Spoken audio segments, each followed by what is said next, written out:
Radio Cactus est avec vous plus que jamais, alors bienvenue dans votre nouveau magazine Cactus Solidarité.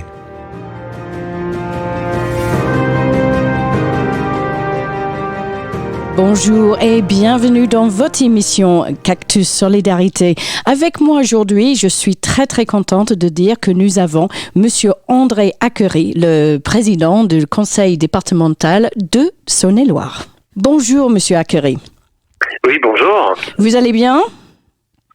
Écoutez, bien, je sais pas, mais au niveau de la santé, oui, mais par contre, on essaye d'être vraiment au rendez-vous pour accompagner l'ensemble des habitants. C'est ça. Donc, en ce moment, vos journées doivent être complètement remplies, on va dire. C'est ça. C'est ça. Exactement. Donc, vis-à-vis le département, sûrement, ça touche tout, ce problème de Covid-19. Qu'est-ce que vous êtes en train de vraiment travailler dessus en ce moment ?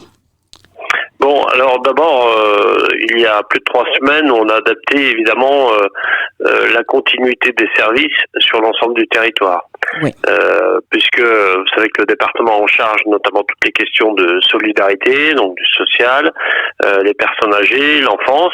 Mm-hmm. Donc on a vraiment mis en place, certes on a supprimé l'accueil public, mais par contre tout le monde peut nous joindre facilement, soit par internet, soit par téléphone directement, et on continue à avoir des rendez-vous pour justement assurer le suivi du service public du département. Donc tout ça est organisé, y compris au bord des routes, puisque j'ai des équipes qui continuent à fonctionner de façon à maintenir toute la sécurité routière sur les routes départementales.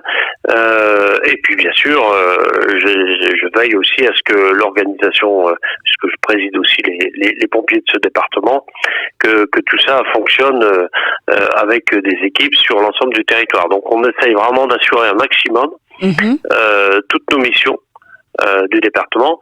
Et puis, bien sûr, le département de Saône-et-Loire, contrairement aux autres départements, en plus cette mission de santé avec les centres de santé, où là aussi on a évidemment organisé sur l'ensemble du territoire, dernièrement avec notamment la télémédecine, puisque depuis mercredi et jeudi, finalement chaque personne peut éventuellement bénéficier d'une consultation en télémédecine. Voilà, et vraiment on essaye d'avoir une couverture médicale en complément bien sûr des médecins généralistes libéraux, la plus complète possible sur ce département. Et ça, c'est une vraie plus-value par rapport aux autres départements. Bien sûr. On a du coup vraiment une réponse médicale beaucoup plus performante que les autres départements. Très bien, parce que c'est vrai, on est en train de dire au public que si on a l'impression qu'on est malade, le mieux c'est d'appeler plutôt que se présenter chez le médecin. J'appelle vraiment tout à fait l'ensemble des usagers qui pourraient avoir éventuellement des symptômes, déjà de composer le numéro de téléphone, et il y aura entre guillemets un entretien téléphonique qui permettra en fait d'orienter ensuite une consultation tout à fait adaptée à la situation. Donc ça c'est la première démarche à faire. Là maintenant on est vraiment en capacité sur l'ensemble du territoire à couvrir toutes les demandes de ce côté-là. Super. Et en plus bien sûr le département face à sans doute un manque de fourniture de masques qui est fortement demandé par les personnes, par ceux qui travaillent au quotidien en première et en deuxième ligne. Le département a fait des commandes assez massives pour répondre pas seulement au personnel soignant, mais aussi notamment à partir de la semaine prochaine, on fera une distribution pour toutes les personnes qui travaillent à domicile dans les différentes associations, ADMR, ASSAD, etc. On fera une distribution pour toutes ces personnes-là, en plus des infirmiers libéraux aussi qui parcourent toutes nos routes départementales. Donc on va essayer de couvrir un manque qui a été constaté sur ce territoire. Donc voilà, on réceptionne cet après-midi l'ensemble des masques pour organiser une distribution la semaine prochaine. Très bien. Et vis-à-vis l'éducation, parce que maintenant on a des familles qui sont confinées à la maison avec les enfants, les écoles et les professeurs sont en train de faire un très bonne personnes travaillent en adaptant. Est-ce que le département a été appelé pour aider avec ce côté-là aussi? Alors le département, en effet, s'occupe des collèges, c'est sa compétence. Nous avons 51 collèges où nous organisons. Alors l'éducation, ça c'est l'État, c'est évidemment l'éducation nationale, c'est pas nous. Par contre, étant avec la compétence collège, nous accueillons par contre les enfants des personnels soignants. Sur les 51 collèges du département, avec évidemment les personnels du département qui s'occupent de la logistique, y compris de la cuisine. Donc tout ça est organisé et fonctionnel sur l'ensemble du département. Tout ce qui est éducation, on n'y participe pas. Je le rappelle, c'est vraiment. Par contre, on vient en soutien des personnels soignants depuis maintenant plus de 2 semaines du côté des collèges. Je rappelle que nous avons depuis maintenant plus d'une semaine, nous sollicitons l'État pour venir en aide en termes des analyses et faire les examens pour les tests médicaux pour ce virus, puisque nous avons un laboratoire départemental qui certes était voué à l'agriculture, la viticulture, etc. Mais c'est un laboratoire en plus qui est flambant neuf, avec les laborantins et les vétérinaires qui sont sur place, qui sont tout à fait évidemment en capacité de faire toutes les analyses nécessaires. Nous attendons le feu vert, de façon à gagner de très nombreuses heures, puisque nous, les analyses, les prélèvements récupérés, il ne faudra que quelques heures pour rendre le résultat, ce qui éviterait d'envoyer tout ça aujourd'hui en région parisienne. Voilà, donc nous sollicitons haut et fort sur toutes les chaînes que nous sommes tout à fait disponibles de faire comme ce qui se fait actuellement en Italie, mais en tout cas la Saône-et-Loire est tout à fait opérationnelle pour couvrir l'ensemble des analyses sur ce département. Ok, donc il y a encore énormément d'actions sûrement à mettre en place parce que oui, là on est vraiment au début de ce confinement et il y a sûrement des autres choses que vous êtes en train de mettre en place avec vos équipes.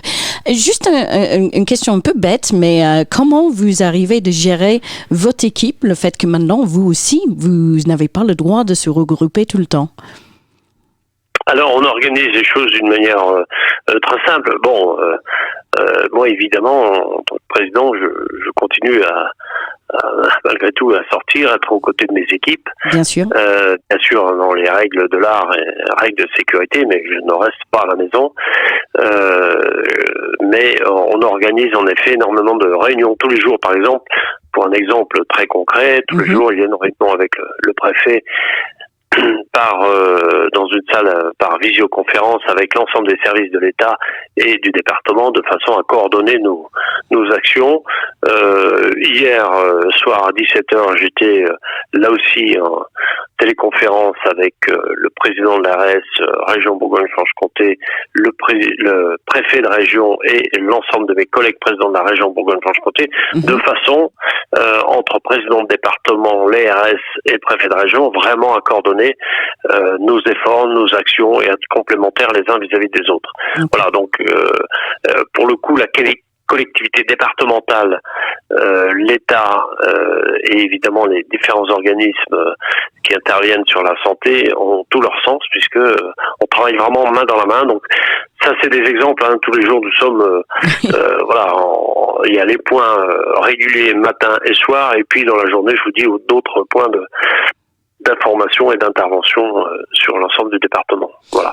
En n'oubliant pas les pompiers, aussi l'organisation des pompiers qui fonctionne plutôt très bien.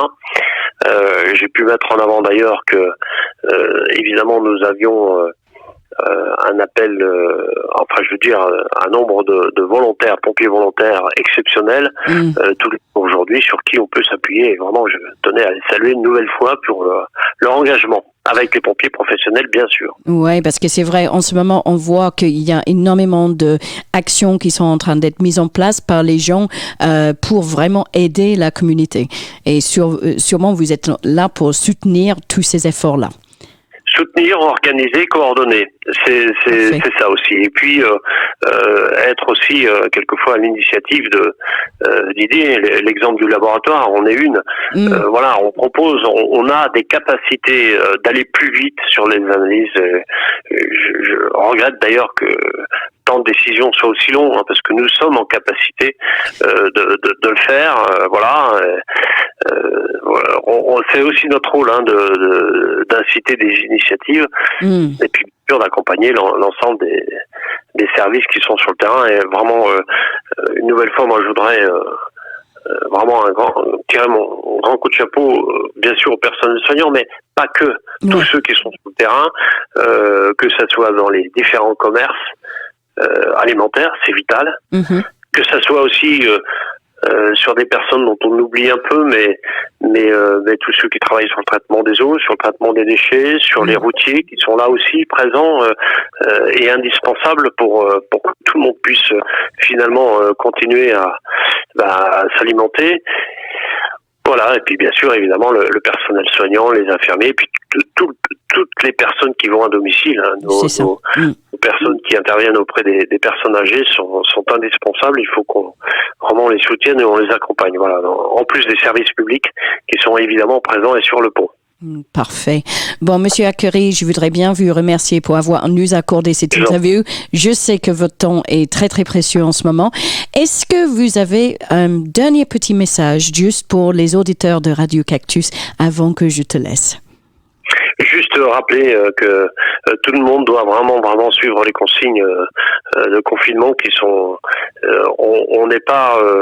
On est sur vraiment quelque chose d'extrêmement sérieux, bien sûr d'invisible, mais de très très sérieux. Il faut vraiment respecter toutes les consignes qui sont données. Quelque part, c'est un vrai. En le respectant, c'est un vrai soutien, à nos personnels soignants.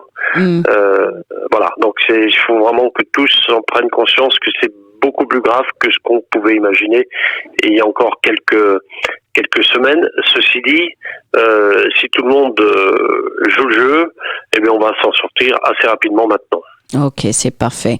Monsieur Acquery, merci beaucoup et je vous souhaite bonne continuation et sachez que Radio Cactus est là pour vous. Merci beaucoup. Merci beaucoup en tout cas. Au revoir. Au revoir. Retrouvez Cactus Solidarité du lundi au vendredi à 7h30, 11h, 15h et 18h. Vous voulez témoigner, parler de vos initiatives, vous avez un message important à faire passer, alors contactez-nous au 03 85 25 18 77 ou par mail sur radio-cactus@wanadoo.fr. Restez chez vous en écoutant Radio Cactus 92.2.